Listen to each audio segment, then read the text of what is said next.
Chào mừng quý vị đến với chương trình Tàng Kinh Các, nơi đây chia sẻ những câu chuyện về trí tuệ người xưa, những bài học thành công từ cổ đến kim mà ai trong đời cũng một lần nên áp dụng. Chương trình Tàng Kinh Các mở ra cho bạn thấy những tấm gương về năng lực phán đoán, phân tích và năng lực phát minh sáng tạo phi phàm của các nhân vật thông minh giàu trí tuệ. Nếu như bạn có thể lĩnh hội được phương pháp và kỹ xảo tư duy của các nhân vật thông minh giàu trí tuệ đó, thì mời quý vị hãy theo dõi và thực hành ngay câu chuyện của ngày hôm nay.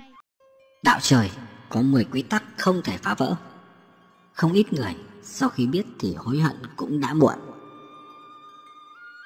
Thưa quý vị và các bạn, trải qua hàng nghìn năm trong kiếp nhân sinh, cổ nhân đã tích lũy và để lại kinh nghiệm sống với rất nhiều lời khuyên dạy cho hậu thế. Mỗi lời dạy đó đều là những lời vàng tiếng ngọc, là những bài học sự thế tuyệt đỉnh, là những chân lý lưu truyền thiên cổ. Hạnh phúc lớn nhất của mỗi người chính là trong tâm không có chuyện phiền muộn. Tai họa của mỗi người có đáng sợ tới đâu cũng không bằng lòng dạ đáng nghi. Người ta thường nói giữ kỳ đa tâm, bất như thiểu căn cân.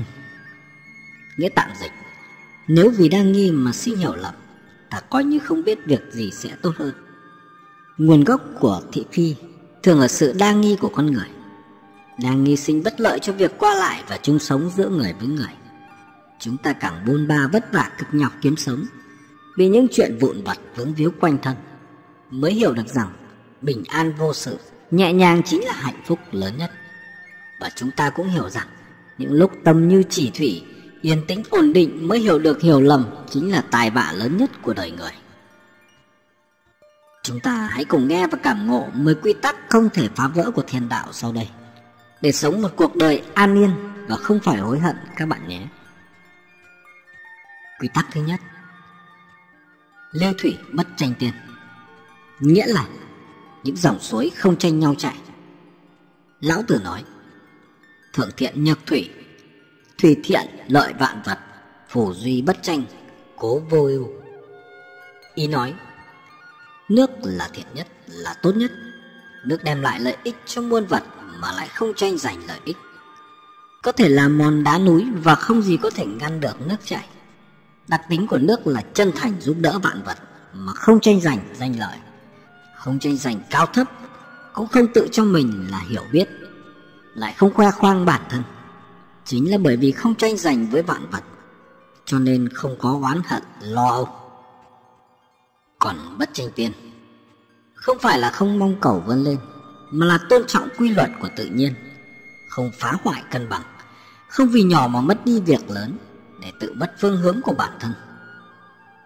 Hành sự không nên dựa vào sự gấp gáp nhất thời, mà cần làm đến nơi đến chốn. Cũng giống như nước chảy chậm chạp từ từ, không đi tranh giành trước sau, chỉ từng chút tích góp sức mạnh của bản thân. Nước cứ tiếp tục lâu dài như vậy mà đợi thời cơ để bung ra. Kinh nghiệm phải dựa vào sự từng trải mới có thể đạt được những tích lũy phong phú. Trí huệ không phải chạm một cái mà thành, mà phải sau khi thông qua việc suy xét cảm nhận, dùng con mắt tinh tường để quan sát, đợi khi năng lực đầy đủ vẹn tròn. Quy tắc thứ hai: kỳ thị dục thâm giả, kỳ thiên kỳ thiện. Nghĩa là nếu một người có quá nhiều dục vọng ham muốn, thì trí tuệ của bản thân người này sẽ bị phong bế, mê muội, mất ý chí thì sẽ mất hết. Tham lam ham muốn quá nhiều thì hại thân. Khi một người đắm đuối hưởng thụ tài sắc danh vọng, thì khả năng phán đoán của họ sẽ bị ảnh hưởng, thậm chí đánh mất luôn trí tuệ của mình. Tự họ cũng bắt đầu gieo mầm tai họa cho chính cuộc sống của bản thân. Nếu một người không lấy sự nghiệp và tu dưỡng làm trọng, không hiểu cách kiềm chế dục vọng, thì có thể dễ dàng rơi vào sự nguy hiểm bất cứ lúc nào. Quy tắc thứ ba: quân tử chi mệnh, bất toán mệnh. Nghĩa là người quân tử hiểu vận mệnh, không đi đoán mệnh. Vạn sự vạn vật đều có thời, có vận, có thế. Thời chính là thời cơ. Có thiên thời mà vận khí chưa đến cũng khó tránh khỏi rơi vào tan vỡ. Vận chính là sự hòa hợp của thiên thời địa lợi nhân hòa. Thế chính là sự sai lệch về tình thế. Sự sai lệch càng lớn, năng lượng càng lớn sẽ ào ào như thác nước. Ba điều này hợp lại với nhau gọi chung là mệnh. Khổng Tử nói bất tri mệnh, vô dĩ vi quân dã. Bất chi lễ, vô dĩ lập dã. Bất chi tín, vô dĩ chi nhân dã. Có nghĩa là không biết mệnh trời thì không thể làm người quân tử, không biết lễ thì không thể tự lập thân, không biết chữ tín thì không hiểu được người. Chi mệnh trước tiên là biết được mệnh của tự thân, chính là nên hiểu được rằng là một con người khi được sinh ra trong thế giới này nên làm sao để lập thân xử thế. Tiếp nữa là biết tới thiên mệnh, chính là sau khi đã trải qua những thăng trầm trong cõi nhân sinh thì hiểu được quy luật của tự nhiên, của trời đất, từ đó có thể tuân theo mệnh trời. Một người sau khi hiểu số mệnh con người và trong lòng không có hoài nghi, họ có thể thản nhiên đón nhận mọi thứ tự nhiên, cũng sẽ không cần đi toán mệnh nữa. Quy tắc thứ tư, nhân hữu thiên toán, thiên tắc nhất toán. Có nghĩa là con người có tính toán vạn lần cũng không bằng trời tính một lần. Có lẽ trong lòng mỗi người ai cũng đều có những tính toán nhỏ nhặt để bản thân thu được lợi ích. Tuy nhiên con người có tính toán nghìn vạn lần, tính tới tính lui cho bản thân cũng là người tính không bằng trời tính. Thiên tắc nhất toán, trời tính là tính như thế nào? Chính là căn cứ theo lượng đức nhiều ít của mỗi người. Đức mà nhiều thì sẽ được hưởng nhiều phúc lộc, còn đức ít nghiệp nhiều thì có tính toán nhiều đến đâu cũng không thành, có khi còn mang họa sát thân. Nhân thiện, nhân khi, thiên bất khi. Nhân ác, nhân phạ, thiên bất phạ. Nhân hữu thiện niệm, thiên tất hữu chi. Nhân nhược trung hậu, phúc tất tùy chi. Ý nói rằng người thiện, người ác trời không ác, kẻ ác người sợ trời không sợ, người hiền người khinh trời chẳng khinh. Người có thiện niệm trời tất có bảo hộ, người có trung hậu phúc tất tới phía sau. Quy tắc thứ 5, nhân tình thế thái, bất nghi thái chân. Thế tình khán lãnh loãn, nhân diện trục cao đê. Có nghĩa là nhân tình thế thái của con người trong thế gian thông qua con người khi ở vào tình cảnh khó khăn mà trở nên lúc nóng lúc lạnh. Sắc mặt của con người cũng thuận theo địa vị cao thấp của đối phương mà biến đổi nhiệt tình hay lạnh nhạt. Thói bợ đỡ nịnh nọt là trạng thái bình thường trong cuộc đời. Khi con người nhận ra được điều này sẽ biết cách coi nhẹ sự thay đổi của nhân tình thế thái. Khi không được như ý, bị đối xử lạnh nhạt cũng không cần mắng người ta. Khi đắc ý được người ta truy cầu cũng không cần lung lay, mà luôn cần giữ sự minh mẫn và bình thản. Thành thật đối đãi với người, lấy sự chân thành để gặp người, điều này cần nghiêm túc. Còn việc đối phương có chân thành thật hay không cũng không cần quá để tâm. Quy tắc thứ 6, trực mộc tiên phạt, cam tỉnh tiên kiệt. Có nghĩa là cây thẳng bị đốn trước, giếng ngọt bị cạn trước. Cây cao vượt rừng gió sẽ giật, chim bay vượt đàn chịu súng săn. Người luôn nổi trội hơn người khác tất sẽ bị người ghen ghét. Tâm lý không muốn nhìn thấy điểm tốt của người khác chính là một biểu hiện của sự đố kỵ, cũng là một hiện tượng khá phổ biến trong xã hội hiện nay. Bởi vậy, một người giỏi giang tài hoa là việc tốt. Tuy nhiên, không nên đi khắp nơi khoe khoang hiển lộ tài năng của mình. Cậy tài mà khinh người chỉ bộc lộ sự nông cạn và tự chuốc vạ vào thân mà thôi. Quy tắc thứ 7, trung hòa vi phúc, thiên cách vi tai. Nghĩa là trung hòa là phúc, cực đoan là tai nạn. Tâm thái bình hòa, làm việc trung dung, người như vậy là người có phúc. Còn những người có tính cách cực đoan cố chấp thì cuộc sống thường không thuận lợi, thậm chí tự rước lấy tai họa vào mình. Có câu chuyện kể, khi Tăng Quốc Phiên làm quan tổng đốc ở Lưỡng Giang, có người đề cử cho ông mấy nhân tài, trong đó có một người tên là Lưu Tích Hồng. Lưu Tích Hồng là người văn thơ rất tốt, hạ bút có thể viết ngàn chữ, cũng là người rất nổi tiếng thời bấy giờ. Tuy nhiên, sau khi gặp mặt Tăng Quốc Phiên, cho rằng đây là người tràn đầy chí khí bất bình, e rằng không được lâu dài.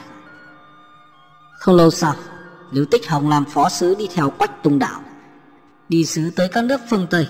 Quả nhiên hai người này nảy sinh bất hòa.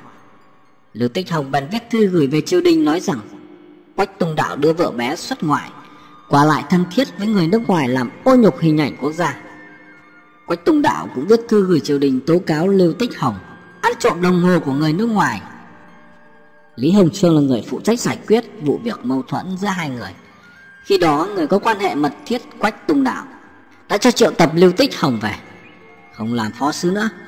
Lưu Tích Hồng vô cùng oán giận, viết tấu thư gửi tới hoàng đế liệt kê 10 tội ác đáng bị chém đầu của Lý Hồng Chương. Nhưng thật không may, khi đó triều đình đang coi trọng Lý Hồng Chương về vấn đề ngoại giao, nên không thèm để ý tới lời tấu thư của Lưu Tích Hồng. Ông ta càng căm phẫn, bất ức mà trở nên cực đoan, thường xuyên nói năng cư xử với người khác không lễ độ, người cùng quê cũng đều không thể gần gũi. Cho tới khi Lưu Tích Hồng mở tiệc mời khách, cũng không có ai quan tâm vào đến dự tiệc, làm ông ta rất buồn rầu, không lâu mà chết. Quy tắc thứ 8. Thiểu sự vi phúc, đa tâm chiêu họa. Phúc mạc phúc vu thiểu sự, họa mạc họa vu đa tâm. Nghĩa là ít chuyện là phúc, đa nghi là chiêu mời tai họa. Có phúc hay không là ở việc có ít chuyện hay nhiều chuyện, có họa hay không là ở việc đa nghi nhiều hay ít. Hạnh phúc lớn nhất của đời người không có gì hơn việc trong tâm không có chuyện phiền muộn. Tai họa lớn nhất của đời người không có gì đáng sợ hơn sự đa nghi. Người ta thường nói giữ kỷ đa tâm, bất như thiểu can cân. Tạm dịch: nếu vì đa nghi mà sinh hiểu lầm, ta coi như không biết việc gì sẽ tốt hơn. Nguồn gốc của sự thị phi thường ở sự đa nghi của con người. Đa nghi sinh bất lợi cho việc qua lại chung sống giữa người với người. Trong cuộc sống bon chen, chúng ta càng bôn ba, vất vả, cực nhọc kiếm sống, vì những chuyện vụn vặt vướng víu quanh thân, mới hiểu được bình an vô sự nhẹ nhàng chính là hạnh phúc lớn nhất. Chỉ có những người tâm như chỉ thủy, yên tĩnh ổn định mới hiểu được hiểu lầm chính là tai vạ lớn nhất của đời người. Quy tắc thứ 9. Chân bất ly huyễn, nhã bất ly tục. Nghĩa là thật không thể tách rời với ảo, cao thượng không tách rời với trần tục. Chân thực và ảo tưởng, cao thượng và dung tục là những điều tương khắc đối lập nhau. Nhân sinh như mộng, mộng cũng như nhân sinh, nằm mộng cũng là nhân sinh. Cho dù là giấc mộng vàng đẹp đẽ hay nằm mơ giữa ban ngày, thường bị mọi người cười chê. Tuy nhiên, đó đều không phải là ngẫu nhiên. Tại sao trời đất lại phân ra ngày và đêm? Chính là để chúng ta một nửa sống trong hiện thực, một nửa rơi vào cõi mê. Hoa sen sống giữa bùn lầy, gần bùn mà chẳng hôi tanh mùi bùn, vẫn giữ được sự thanh cao lại vừa trần tục. Đơn giản tới đỉnh điểm chính là tận cùng của sự tào nhã. Và cuối cùng là quy tắc thứ 10. Lưỡng niên học thuyết thoại, nhất bối từ học đuế trụy. Nghĩa là 2 năm học nói, cả đời học im lặng. Cổ nhân dạy nhiều lời là bệnh thứ nhất trong đối nhân xử thế. Động không bằng tĩnh, nói không bằng im lặng. Đa số trong các trường hợp chúng ta nói càng nhiều, khoảng cách giữa hai bên càng trở nên xa cách, mâu thuẫn cũng theo đó càng tăng lên. Trong cuộc sống giao tiếp hàng ngày, đôi khi vì muốn bày tỏ ý kiến bản thân, chúng ta thường hay vội vàng nói mà chưa kịp hiểu ý kiến của đối phương. Bởi vậy, trước khi nói cần suy nghĩ, cân nhắc xem lời nói nó có ảnh hưởng gì tới người khác không.